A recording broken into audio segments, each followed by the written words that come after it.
Hello and welcome to the Real Talk Podcast with Kelly and Avery. We're your hosts, Kelly Berger and Avery Roberts. We are two rare ladies living with congenital muscular dystrophy, CMD. The show where we amplify voices, break down barriers, and celebrate the power of disability identity. Whether you're living with a disability, supporting someone who is, or just here to learn, you're in the right place. Where wit, wisdom, and reels are all part of the party. So sit down with us. We're tearing down stereotypes, one reel at a time. It's a front row seat to bold conversations and the thriving disabled lifestyle, and we're ready to get gloriously uncomfortable. Let's get loud, proud, and empowered. Real power, real stories. We're diving into a partnership that's all about love and trust and a little bit of fur. The incredible bond between service dogs and their match. The real life, joys and challenges and quirks, not just the vest and the cute Instagram posts, or, even the assumptions people make. I know this one personally. I had a service dog too. Unfortunately, she passed almost 2 years ago. That's crazy. It feels like just yesterday. And she was such an important part of my life that talking, about her still makes me smile.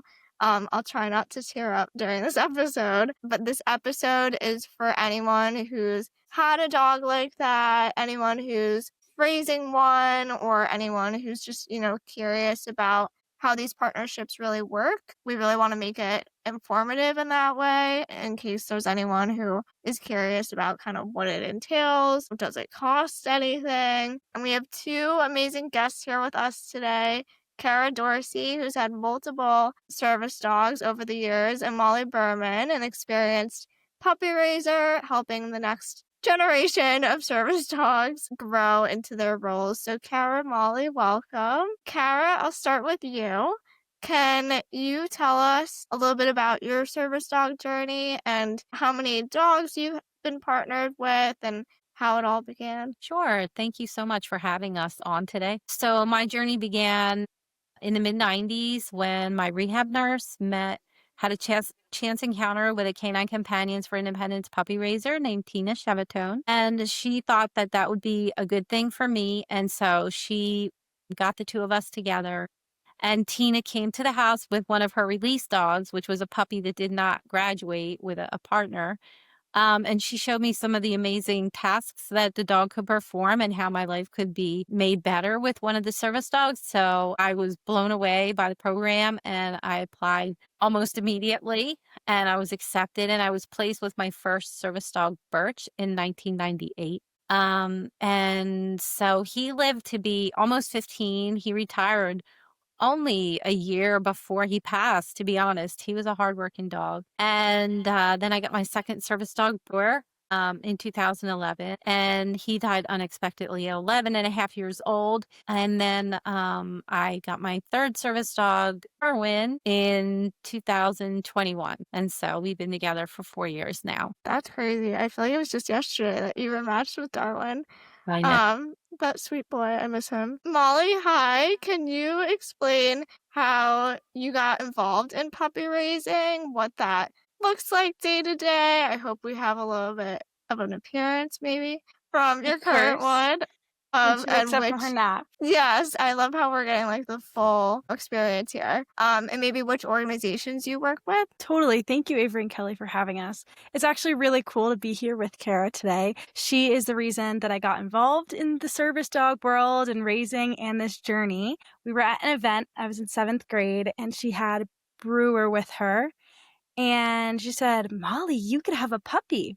And my dad was so mad at her. He was like, "You don't tell your friends' kids they can get a puppy." And I was hooked. I was dead set. I was getting a puppy. Flash forward, thankfully, my dad did not let me get the puppy then, now that I know how much goes into training a service dog.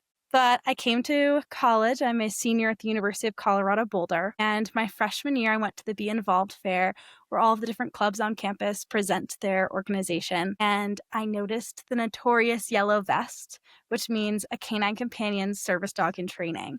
And I got super excited and I called my dad my first day on campus and I said, Dad, I'm bringing home one of the puppies. And that summer, after I finished my finals, I picked up Adele the third. She was the first dog that I raised for Canine Companions. She's now a breeder who's had her second litter. So each one was 9 puppies. I get to watch 18 future service dogs continue on with the journey, which is incredible. And then my second dog that I raised for Canine Companions, Victoria the seventh, just graduated with a really sweet woman who lives in Florida. And it's been amazing to watch their partnership as Victoria is able to alert her to different alarms and stuff that she wouldn't otherwise be able to hear. And currently taking her nap very nicely is puppy number 3, Kite the first. And Kite has been doing really well with potty training. She doesn't quite know that she's a future service dog yet, though. So we are still very fresh in that journey,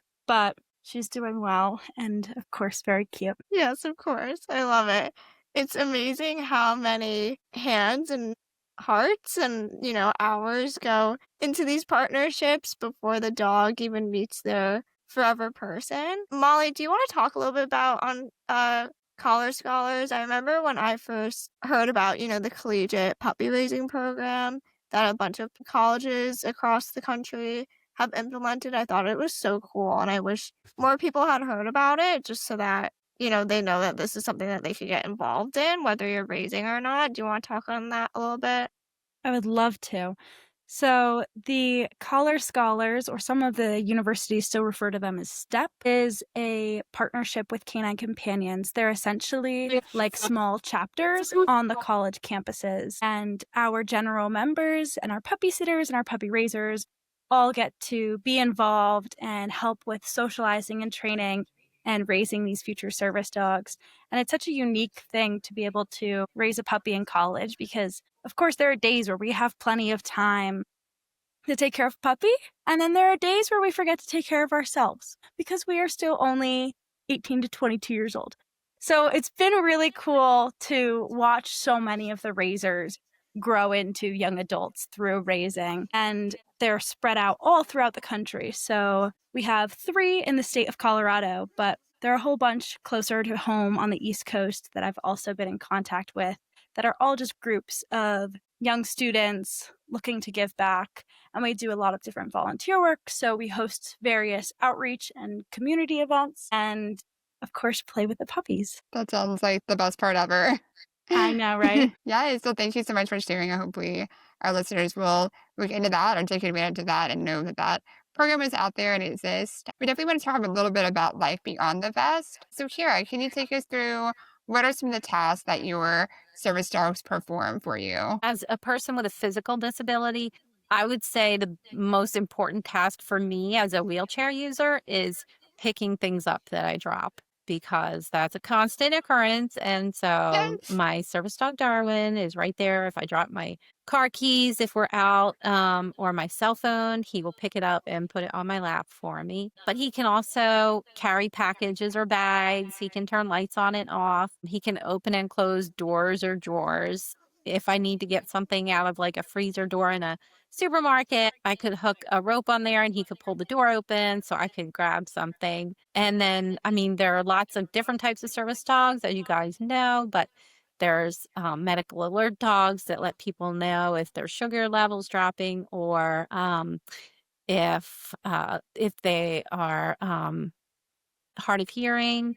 There's dogs that will let a person know if there's a fire alarm going off. So lots of different tasks that these dogs learn to help people with disabilities. Great. And then can you take us through some of like the emotional layers of, obviously you mentioned the different dogs that you've had over the years, just kind of what that looks like as far as like transitioning to a new dog and the joy of a new match, just kind of what those different highs and lows come with your service dog. Yeah, the dogs that Canine Companions uses are the Lab Golden Crosses mostly. And you can't go wrong with those dogs. They're just so amazing and they have the greatest personality and they just love everyone. And so all my dogs have been great, but they have all had different personalities. My first dog was a workaholic, and Avery has volunteered over the years with me at events, and like you can get really tired after those things. You could be talking to elementary students for several hours. And I remember coming home from many an event and being exhausted myself, taking his vest off and throwing it in the pile of his, like where his toys were and stuff, and going into another room to wash my hands. And he come running up to the room with the vest in his mouth, ready to go back to work. So Aww. he was amazing. He just loved working. My second dog, Brewer, he was so much more laid back. He was a great dog, and I knew he would get the job done. But if I asked him to do something, he was more like, okay, I'll go get your phone and bring it to you in a minute. You know, he's kind of slow and laid back and easygoing, but such a sweet, loving dog. And now I have Darwin. Darwin is the mix of both. I mean, he just loves people, which was another amazing trait with Brewer. And as a matter of fact, Brewer worked part-time when I would go see my grandmother. He would, at like the nursing home, just bring love to everybody that was there. But Darwin, he's like a nice mix of both.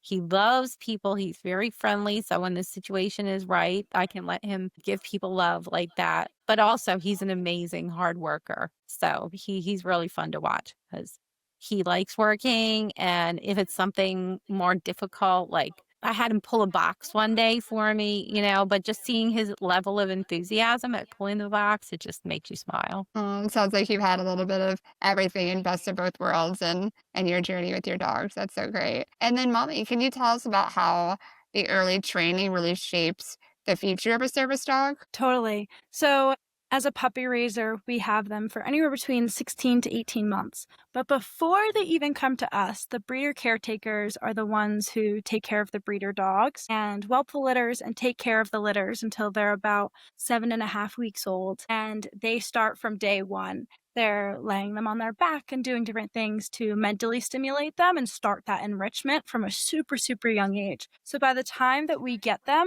they understand that they're a puppy, at least. A lot of the times when they're that small, nothing is on the table. But it's amazing, the canine companions dogs, they know, they get it. So when I first get a puppy, of course, the most important thing is the potty training, the house training, the crate training.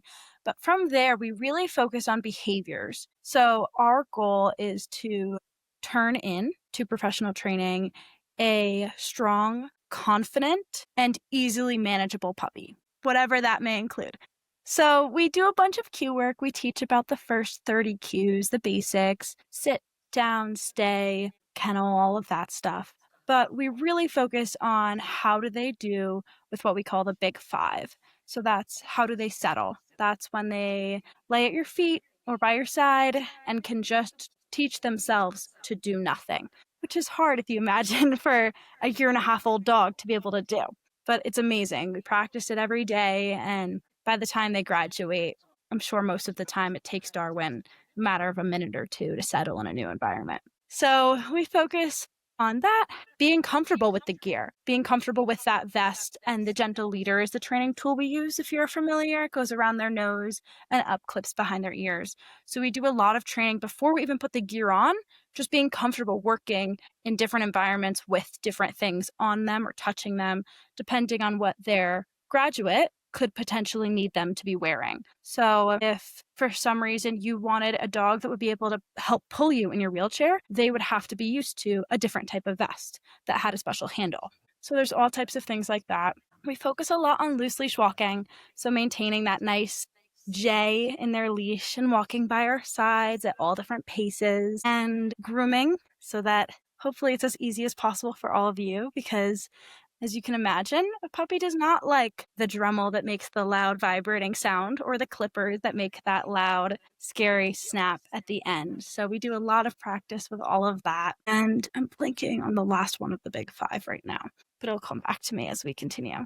So our main goals are to socialize and shape them into, here you go, professional trainers. You guys could teach all the crazy cues that Kara was just talking about, like opening, closing doors, but you have a dog that understands how to nicely behave and learn. And I can imagine one of the hardest things to do after all of that training is to say goodbye. So what's it like when you do that transition to their new home? So at the beginning of getting Adele, everybody had told me, like, you're going to fall in love with this dog, and that's why you're going to do a great job.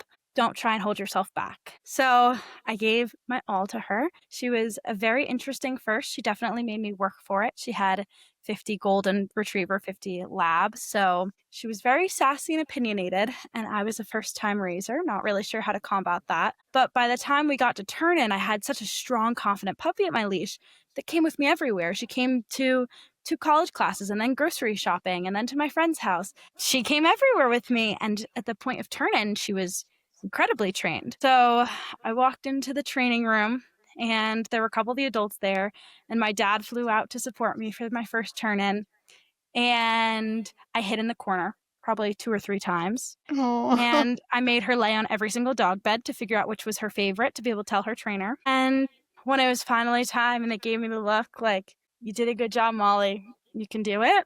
Of course, I was sobbing. But what I like to tell people is my heart was the most full it's ever been. I was so proud. I watched a confident puppy walk back with someone she had never met before, with perfect eye contact, checking in to see exactly what this woman could need from her. And as full as my heart was, it was out of my chest, and I literally felt like I watched it walk away. And I went home to puppy number 2 and started again. Oh, what an incredible journey. And I'm sure that meant the absolute world, but it's also a hard thing too. So happy and sad moment for sure. It's a good hard. It's a good hard. Many people don't realize the journey from, an 8-week-old puppy maybe to advanced training to finally getting matched with their forever person. Kara, what's something most people miss about all these steps people involved? Yeah, I don't think people realize the years that go into a service dog having a successful placement, because it starts with the breeding. They pick the best of the best dogs and then they breed them, and then they have puppies, and then they go with their breeder caretakers for almost 8 weeks, and they give them all that love and get them their start in life. And then to be with a puppy raiser for, like Molly said, 15 to 18 months, learning everything Molly talked about. And then they go into Canine Companions, one of the facilities that they have throughout the country. I think there's 7 of them now. And then they get 6 to 9 months of professional training from these amazing trainers that know how to work with these dogs. And then from there, you have the list of people applying for those dogs, and they have to figure out which dog is going to match well with which person, because all of our needs are different, and certain types of dogs do better at certain things. And then finally, then you have what they call a graduation, where you get to meet these amazing puppy raisers like Molly. And yes, there's lots of tears on both sides, and then you're handed the leash of this amazing dog that you're going to have. But we're talking almost 3 years, and I don't think most people realize it. And that's what's hard when people make a joke about, this is my pet, Rocky, and I'm going to get a service dog vest for him and slap it on him so he can go everywhere with me like Darwin does with you. And I know most people mean it lighthearted, but it's a serious thing, and there's a lot that goes into it, and I don't think people realize it. For sure. Thank you for saying that. I feel like that's a really important PSA, and that person could then ruin it for people like us who actually need it. And so even like when you see that, so that a dog could get on a plane, like it's hard to see, and especially for people like us who actually do need it, who actually have a service dog. So thank you for saying that. But Molly, can you share a common misconception about puppy raising? Yes, of course.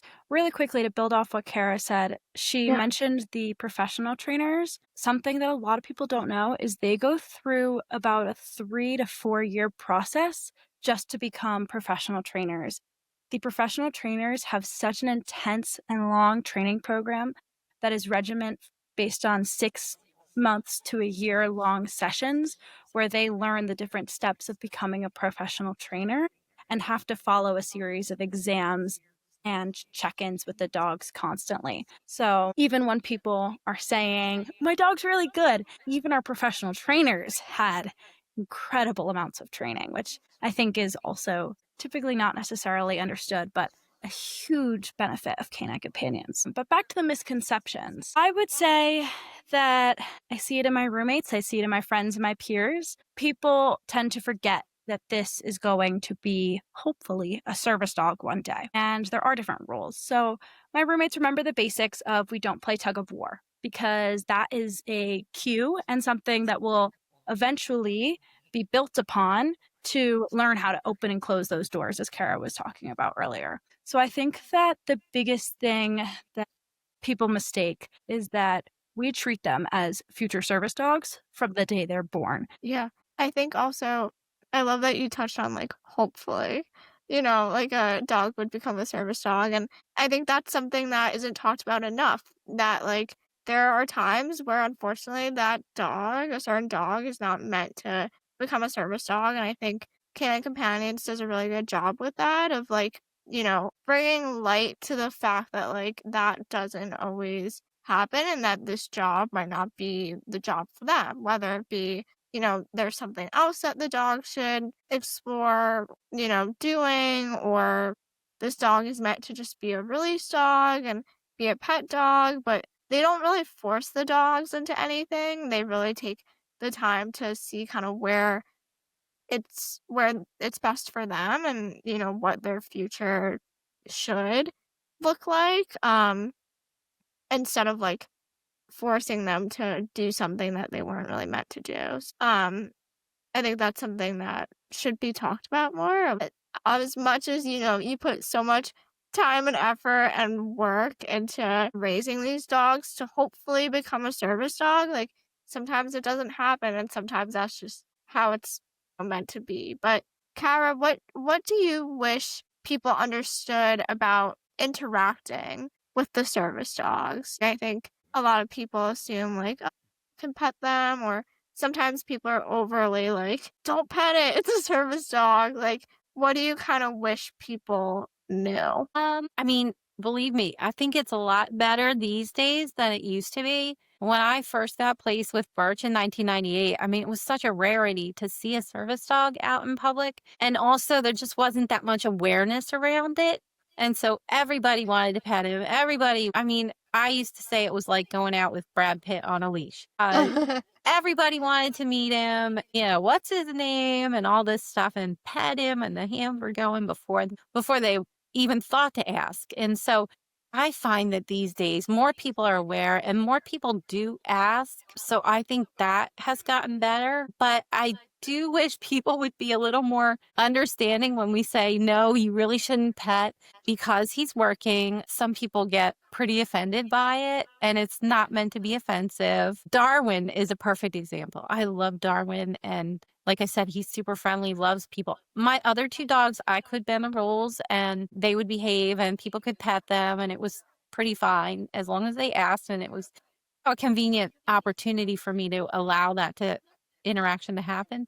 But with Darwin, I really can't do that because he treats the world like his personal popsicle.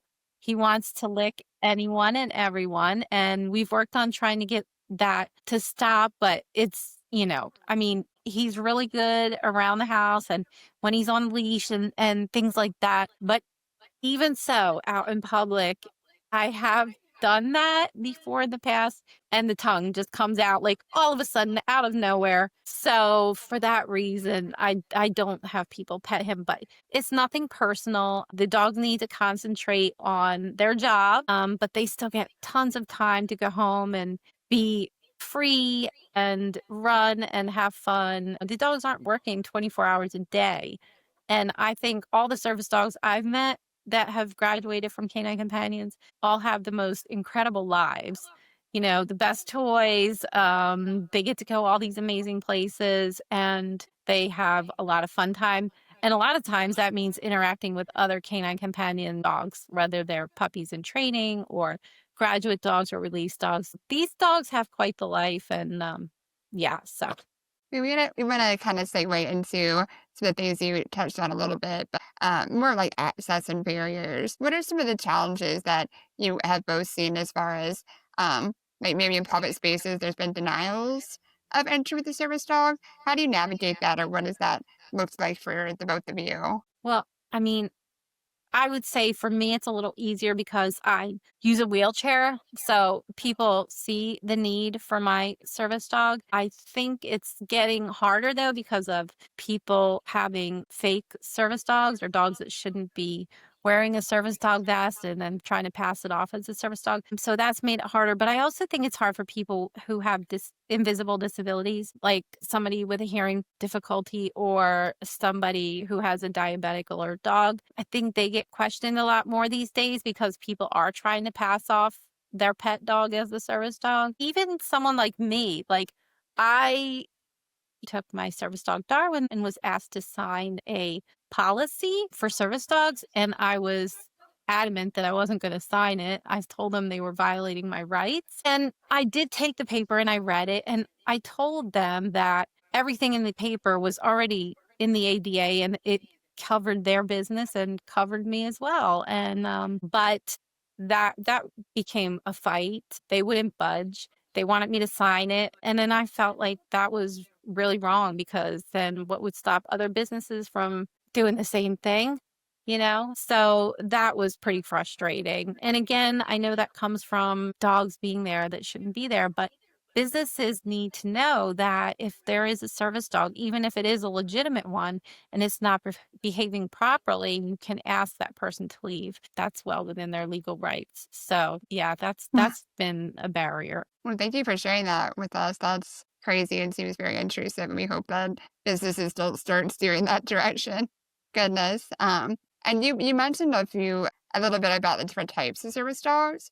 Molly, can you kind of take us through the difference between service dogs, emotional support, or therapy dogs, and kind of what each means and what they provide for their person? So Canine Companions trains for your typical service dog that you would think of, someone with a physical or cognitive disability, kids, adults, whatever that may be.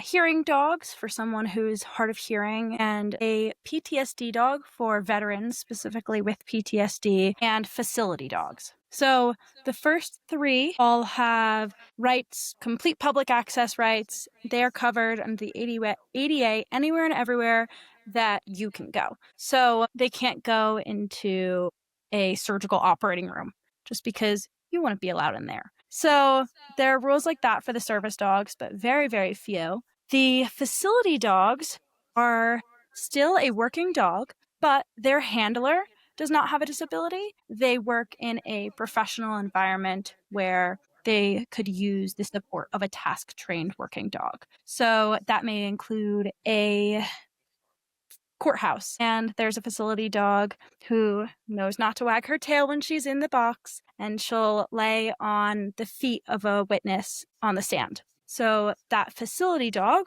would only have public access rights within their courthouse specifically that they work at. Emotional support animals are your pet dog, but they bring you comfort and they have additional housing rights. That is all that is covered for emotional service animals. Therapy dogs are not task trained. So the difference between our facility dog and our therapy dog is the therapy dog is still, of course, a very lovable pet, but they are allowed to go in certain sites where they get approved permission just to be loved on for who they are. Nothing is expected of them other than the occasional kiss or lay down.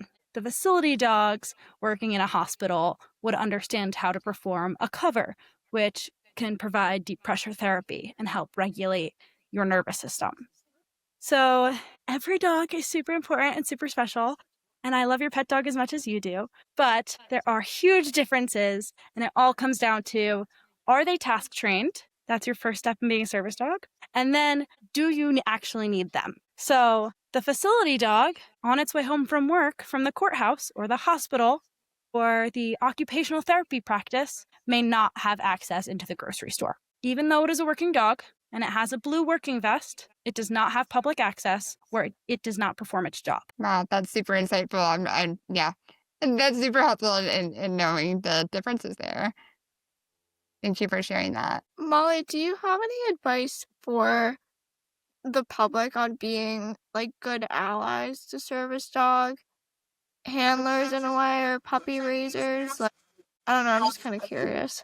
So in addition to puppy raising, which Of course, come for the puppies, stay for the people, as we like to say.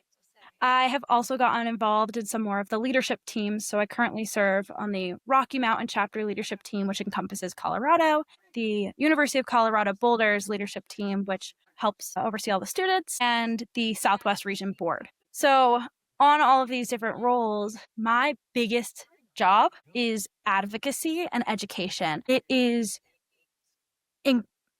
insurmountable the amount of pressure that is put on all of you to educate as you're trying to clip the tug onto the door, then telling Darwin to pull the door open, and you're trying to maneuver your wheelchair, and you're trying to have a conversation and not distract your dog. For me, I have to worry about me and give my puppy a treat or two while I'm standing there. So it's a lot easier for us to educate. I would say the biggest thing is just ask questions. 90% of the graduates that I've met are happy to say, hold on, give me 1 second. I would love to answer a question about my service dog. I would love to tell you why you can't put a vest under your dog. And when I'm in public, specifically with one of my puppies in training, and I hear a parent yell at their child or scold their child for asking about the service dog and saying we'll talk about it in the car, I always say I'm happy to answer any questions. You can even meet her. It's great for her to practice socializing, not licking. So I would say a big piece is constant education and advocacy, and going back to what Kara was saying, respecting the dog as medical equipment that they are. Yeah, I love that. Kara, do you remember like a moment where you were like, this dog is truly, my partner in crime, or this dog, you know, is definitely the perfect dog for me? I would say, I mean, like I said, there's so much that goes into placing these dogs with each person ahead of time that when you're at that facility and they hand you that leash, I mean, it's just a magical moment. You know, you're going home with like this wonderful little helper. And so, I mean, that's love at first sight. And then, just that first snuggle with them. I mean, they're all such special moments. Yeah. Yeah. No, I think that sums it up perfectly. I feel like there even, are no words to explain that moment. Do you have any advice for people who maybe like are on the fence about getting a service dog, or like even like having faith in and trust in canine companions for, matching you with what they think might be the right dog for you? Like I remember when I got matched with my dog Rainbow, that was her name. The night before they have you like write down your top 3. I think that's what it was. And I remember she was definitely in my top 3, but she definitely wasn't my first, I think. And I just remember like having to try and, deal with the emotional toll in a way of like that your top might not be the one that you get, and you just have to trust canine companions with which dog they're going to give you. Can you talk a little bit about that and kind of that journey, and then also just for anyone who might be on the fence about getting a service dog? Yeah, I mean, a couple things. I would say if you can meet somebody who has a service dog, or go to one of the regional facilities of canine companions, or have a puppy raiser come out or meet them somewhere so you can see the amazing tasks the dogs can perform. Look at the information that Canine Companions provides on their website. And then if you think this might be something for you, apply. Apply to the program. There is a waiting list. And so it can take up to 2 years to get the dog. And, if something changes over that time and you decide it's not a good decision, you can take your name off. And I don't think you should apply willy-nilly, because there is an application process. You don't want to put the people at Canine Companions through something needlessly. But if you're thinking, yes, this might be for me, then I suggest applying for it. Molly, do you have a moment where you thought like this puppy is going to make an incredible partner someday? I remember the first aha breakthrough with Adele. She was a very vocal puppy to raise, so there were a lot of sleepless nights where I was so concerned, and I would cry, and I would text, and I'd email every puppy raiser and trainer and everyone that could possibly help me, that I was so scared she wasn't going to make it because this dog just could not stop barking. She just had a lot to say. And once you approach that last month or so, a lot of raisers switched to the mindset of, this is the last. This is the last bathing. This is the last time going to class. This is the last time going to the grocery store together. And I really tried to switch that mindset to, this is the first. This is the first time she showed me she's ready. This is the first time she did this right all by herself without a treat. This is the first time she was able to perform that cue all on her own. And we were in the grocery store, and someone dropped, they were like holding all their groceries in their hands, and they dropped everything, maybe 18 inches in front of her, a foot and a half away from her. And all she did was look up at me like, hey, Mom, did you see that? Should we walk around them, or you want to sit here for a second? No fear, no reaction, no excitement that that person was so close. That was a big thing for her. She would start wagging her tail anytime someone walked near her.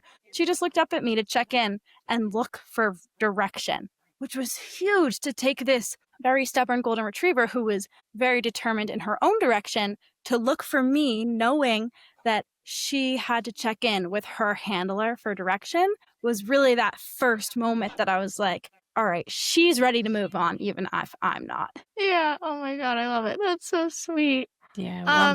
Molly, want to give you a chance to talk a little bit about the prison program, which I feel like a lot of people have maybe heard of, or maybe people haven't, but I think it's so interesting. So do you think you can talk on that? I would love to. So I don't remember off the top of my head how many prisons there are right now, forgive me. But Canine Companions has a partnership with various correctional facilities around the country, and inmates who are approved through, of course, a very rigorous application process, are given the 8-week-old puppies to raise within the prison in their cell with them. And this has been such an incredible program for the inmates. They have had the lowest reincarceration rates ever at some of these facilities because, as one of the raisers said at the national conference a few months back, he said, this dog looked at me and loved me for me. And that's just so amazing, knowing that these dogs, as much as the trainers in there are giving them 24/7 care and taking care of them, these dogs are rehabilitating these people who need a second chance. And it's just such an incredible program. If you think about how much time they have, those dogs have a 5% higher graduation rate than the puppies raised by the general public, because they have that time and attention and love to pour into practicing exact positioning for cues and exact behavior corrections. And it has just been so amazing that the college clubs have started actually partnering with local prisons and doing Collar Scholars prison program puppy collabs. So my second dog, Victoria, was started at Crowley County Correctional Facility. They got her when she was 8 weeks old. I picked her up when she was 7 months, so she spent about 5 months with an amazing handler, and he taught her all the basic cues. When I got her, she was a really cute 8-month-old or 7-month-old puppy, but she knew all of the 30 cues I had to teach her. And so then I took my biggest strength as a college kid and socialized her. I brought her to classes and club meetings and on different trips and my daily life. And so this dog got the benefit from someone who could pour every second of their brain power into training and the most social life. So the prison programs have been incredible for everyone involved. That's such important work. Wow. Thank you for telling us about that. I'm sure that's something people may have an interest in and doing as well to help with that. So I want to go ahead and move into looking into the future and looking forward. I'm going to ask you both, what do you see and what is the hope of the future for the service dog community? What do you wish to see? Molly, why don't you go first on that? I hope for more compassion. I think that a little bit more understanding for what the person on the other side of the leash is going through is huge. Nobody is putting a fake service dog vest on their dog with malintent to hurt a working dog. They just may not have been educated yet. And so rather than taking the stance of everyone putting a fake service dog vest on is a declaration of attack in some way or another, it's simply not understanding. And from the flip side, every time we take one of our working dogs out, we are, or you all, are ambassadors of service dogs. What a service dog is supposed to be and act like and look like. And that doesn't mean they're always perfect. I mean, completely transparently, when I took my first puppy on her first flight, I messed up the food schedule and she pooped in the airport. So most people would turn around and look at her and start screaming fake service dog. And this really kind woman saw her vest and said, future service dog in training. That's okay. You'll learn to poop before the airport next time, honey. And it was just really sweet and lighthearted, and it could have been a big stink. And of course, I was already stressed and embarrassed that this puppy I've been pouring so many hours training into, and I have my bag on, and I have my treat pouch and my loose leash, and we're trying to walk, and I'm also trying to navigate the airport. Took that extra second to look and read and recognize I'm trying to do something good. The puppy's obviously trying her best. And with that little bit of compassion, it was huge for everyone. A big saying that we have in Canine Companions is stress travels down the leash. I'm sure Avery and Kara have both heard a million times. If you're stressed, the puppy's going to be stressed. And that one nice comment of, that's fine, cute puppy, you got it next time. We all have accidents, puppy. And something like that really was able to help me demonstrate to 15 other people that I walked by afterwards of how a service dog should walk and act instead of the dogs you see pulling or barking, whatever it may be. Yeah, that's a great answer. And I mean, for myself, I think more regulation is needed in the service dog industry as far as what organizations can either train dogs or how you go about getting a vest. I mean, just today, getting ready for this podcast, I looked up, I had a question about service dogs, and there was a site that said, get your service dog paperwork in one day. And I mean, that's horrible. And people are doing that, and then they're taking out dogs that are aggressive, dogs that bark. People aren't trained properly in service dog etiquette, so then they're letting their dogs up on the table in restaurants. I mean, these are all things that shouldn't be done. So I would like to see more regulation for what dogs. I know the disability is mixed on this, but I would like to see some type of licensing for service dogs so that you have to prove that your dog is a legitimate service dog and is properly trained. And it's going to be good for the safety of other people with their service dogs as well. So, I mean, I would like to see some type of partnerships between big organizations like Canine Companions, International Assistance Dogs, Guiding Eyes, the Seeing Eye, things like that, where there's so many of them around, and where you might have to go and like you take a driving test, you take your dog on its service dog test, just so it can rein in the craziness that's going on with these fake service dogs. Those are both great answers.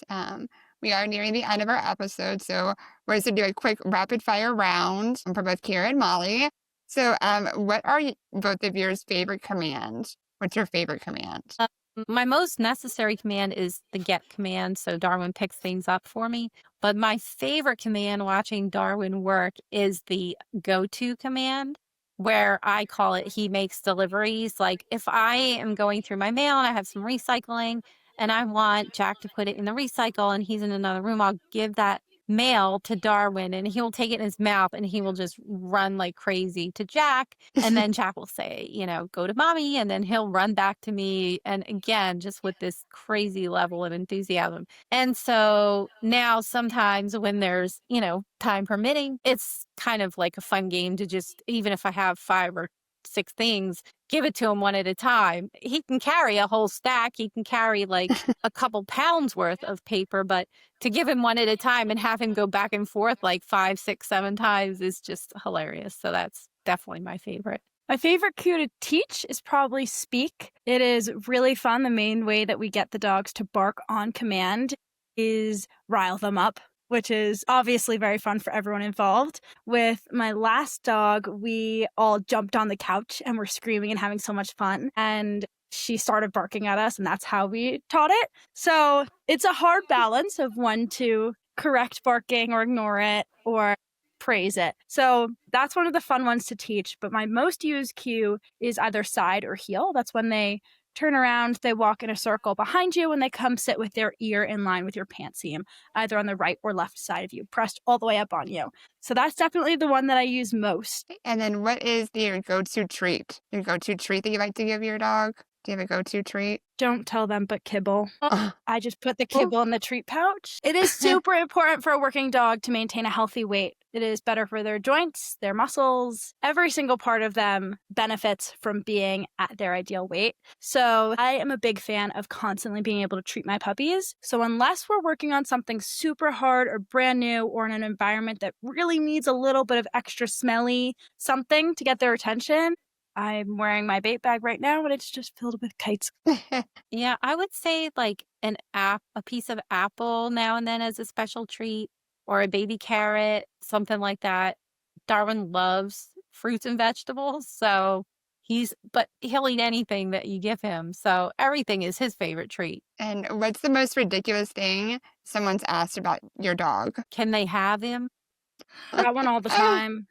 That one all the time. I'm trying to think. I get questions all the time about if I could train their dog, and it's not ridiculous. I shouldn't say that's ridiculous. It always catches me off guard every time when I'm working on their dog, when I'm working with one of my dogs, and someone else is asking me if I can train their dog that's like pulling at me, and I'm like, hold on, there's a lot going on here right now. That's always what catches me most off guard. Most ridiculous thing someone said. I get barking at my dog a lot. People have started barking at the working dogs. That's probably the most ridiculous thing. That is pretty insane. Hey. Yeah. Yeah. For goodness. And then the best part of being either a handler or a raiser.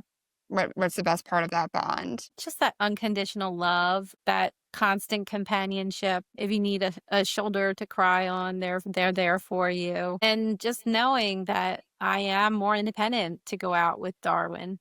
I'm not going to get stranded without my car keys or without my cell phone. I'm not going to have to rely on a stranger to help me with things like that. For me, it's not as life-changing. It's something physical that I can see that I'm doing. I mean, I go to classes every day, I do my homework, I take my exams, and you see the grades that follow. But with this, you spend hours and hours and hours practicing a cue over and over again, changing directions, changing where you're doing it to help set this puppy up for success. And then you can watch it click and see that they did something. And all those little moments of learning and teaching and patience and no sleep add up to a dog that you raised and loved like your child. I'm convinced that I gave birth to all three of my dogs. Go and have these life-changing effects that Avery and Kara can both speak more on. It's incredible.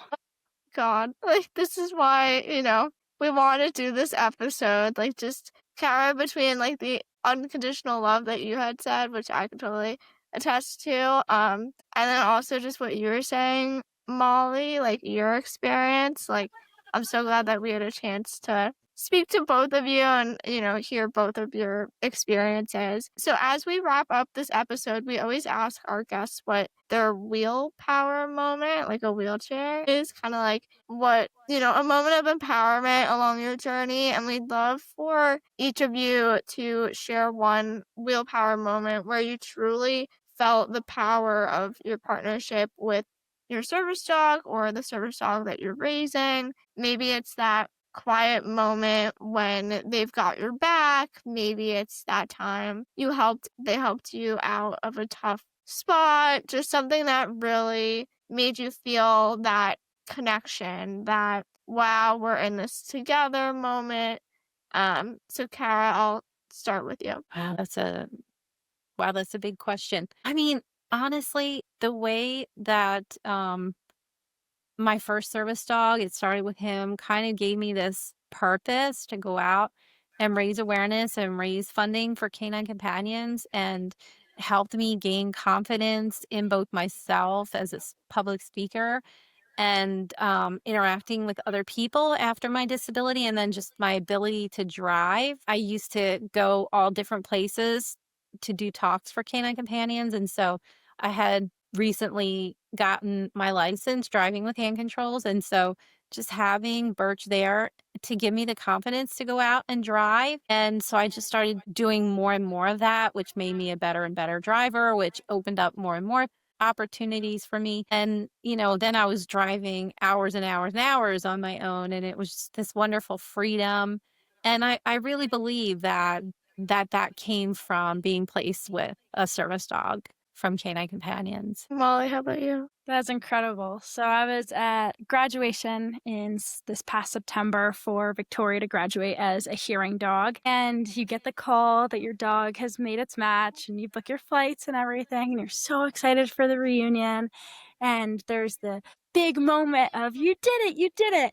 And that's not even really when it hit me. But we had an hour to lay with our dogs outside and just have a quiet before the storm. And I had Victoria in between my legs, upside down. I'm rubbing her belly in a cradle. And the tears are dripping from my eyes onto her face, and she's trying to lick them. And her graduate walked outside. And Victoria lit up. She jumped up so excited to show me, Mom, look, my mom's here. Mom. It was just that. It was so empowering of I could watch my heart, again, out of my body, loving something else as much as I had tried to teach her to love. And that was just so incredible to see that, yes, I'll always have a spot of her heart. If I ever run into her in an airport, I'll get full body wiggles. But that she was so confident that she could move on and know that she served this purpose now was my moment of, this is why we do it. And I did it. Yeah. God, you guys are going to make me cry. And you did. Yes, exactly. Just, you guys are incredible and these dogs are incredible, and this chat really reminded me how deep these partnerships are. And, the unseen labor and love of the puppy raisers, and the independence and the joy and the dignity, in a way, like you mentioned, Kara, the dogs bring to those who have service dogs. I also want to give a little bit of an important PCA. Service dogs are just like any other dog. I feel like that's a misconception. They're loving, they're loyal, and just, they have their own personalities and quirks, kind of like Kara mentioned, but they're also working and they're trained to perform specific tasks that support their person. So if you're out in public and you see someone who has a service dog, please remember that the dog is working and they're not just, there to be pet or admired. And for anyone out there who might think it's okay to claim their dog is a service dog when they're not, please, that hurts our community, and it makes it harder for people who have real trained service dogs. And like Molly mentioned, that doesn't mean that they're a bad person. That just might mean that they're not as educated in the service dog industry. But a service dog is not just wearing a cute vest or gives us the ability to skip, a line. That's not why we have them. They're doing real important work and they deserve respect for it. So I just want to say that. But if you've got a dog, whether they're working or just, your furry companion, give them an extra cuddle for us today, please, Molly and Kara. With Darwin and Kite. Thank you again, Kara and Molly, for joining us and sharing your stories. Oh my God. Look at her. Precious. Oh my God. So sweet. What a joy. Perfect way to wrap up the episode. I love it. Yes.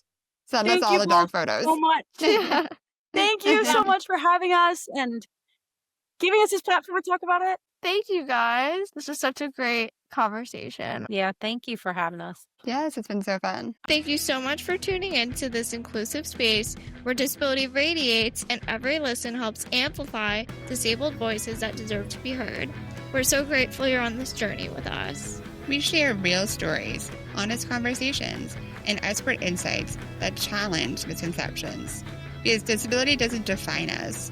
It's just a different way of experiencing the world. Your support keeps this beautifully disabled, slightly chaotic show rolling. You are truly the real MVPs. We have power, real stories.